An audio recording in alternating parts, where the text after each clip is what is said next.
महाराष्ट्रामध्ये महायुतीला मोठा फटका बसलेला आहे आणि महाविकास आघाडीने बहुतांश जागांवर आपला दावा कायम केलेला आहे। विजयाची घोषणा सुद्धा झालेली आहे। महाराष्ट्रात महायुतीला मोठा फटका बसलेला आहे। वर टॅलीमध्ये देखील आपण पाहू शकतो त्याप्रमाणे 12, 6 आणि 1 अशा प्रकारे 19 जागांवर सध्या महायुतीला विजय मिळालेला आहे।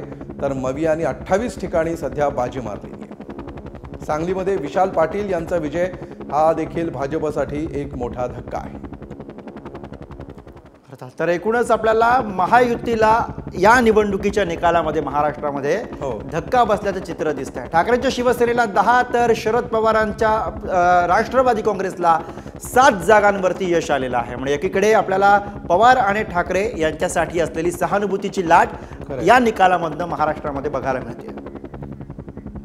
तर महाराष्ट्राचा कल नेमका काय आपण बघूयात।